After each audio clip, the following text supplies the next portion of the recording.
White House releases sensitive personal information of voters worried about their sensitive personal information.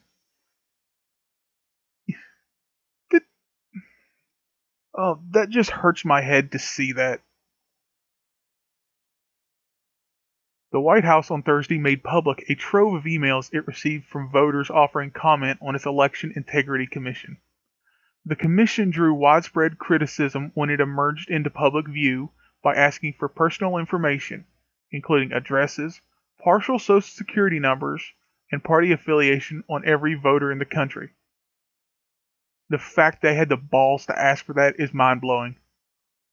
It further outraged voters by planning to post that information publicly, which you would think would be illegal.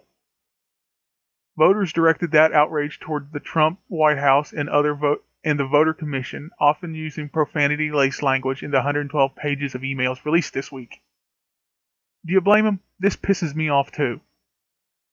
You will open up the entire voting population to a massive amount of fraud if this data is in any way released, one voter wrote. And it absolutely would. Because it would make it so easy to steal someone's identity, get credit cards, use said credit cards, screw their credit up, and just wreck their lives. But does the Trump administration care? Absolutely not. Many people will get their identity stolen, which will harm the economy, wrote another. Like I just said. I respectfully request, as an American-born citizen legally eligible to vote for 2 decades, that you leave my voter data and history alone. Do not publish it and do nothing with it, said another. The fact you have to tell a commission formed by the president this is ridiculous. But you know there will still be people they're completely fine with it because their guy did it. Unfortunately for these voters and others who wrote in, the Trump administration did not redact any of their personal information from the emails before releasing them to the public. In some cases, the emails contain not only names, but email addresses, home addresses, phone numbers, and places of employment of people worried about such information being made available to the public. Now, you see, with me, when I do something like this, I use my real name, but I don't put my real home address. I mean, some people understand they would. Yeah, I don't recommend you use your actual real address because, well, for this, when you sign something on a government website, do not use your real address. I mean, for this exact reason. The Washington Post is not publishing any of this information because in most cases, it does not appear that the individuals were aware their comments would be shared by the White House. The emails were sent to the Election Integrity Commission's email address that the administration asked U.S. Secretaries of State to send data files to. Got some more quotes. Federal agencies often solicit and release public comments on proposed legislation. Regulations.gov, the federal government's clearinghouse for public comments, includes a detailed set of guidelines explaining how to submit comments, what type of personal information is collected, and how that information may be used. Some agencies may require that you include personal information, such as your name and email address, on the comment form, the website explains. The Securities and Exchange Commission, for instance, warns commenters to submit only information that you wish to make available publicly.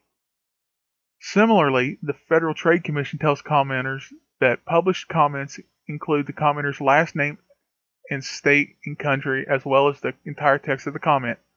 Please do not include any sensitive confidential information. The White House does not appear to have issued any such public guidelines or warnings before many of the emails were sent. These are public comments similar to individuals appearing before the commission to make comments and providing name before making comments, said Mark Lauder, press secretary to Mike Pence, in an email. The Commission's Federal Register notice asking for public comments in its website make clear that information, including names and contact information, sent to this email address may be released. The Federal Register notice soliciting comments was published on July 5th. The White House page was published on July 13th. Approximately half the emails published by the White House were dated prior to July 5th. So, yeah. I honestly don't know what to say about this because, I mean, the fact that this stuff was released by the White House is ridiculous. What makes them think this is right? They basically doxed countless American citizens for no reason.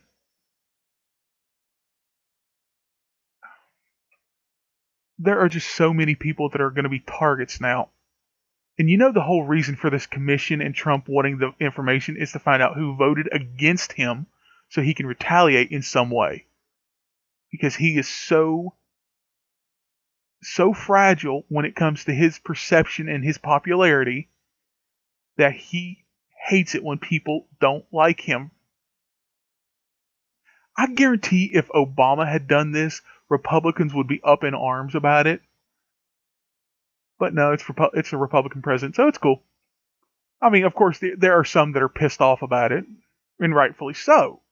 But the fact that there are any states that have not said categorically, no, we're not going to give you voter information, I find completely unacceptable. What are your thoughts? Leave them in the comments below. I'm done. I can't talk about this anymore. I'm too pissed off. Merry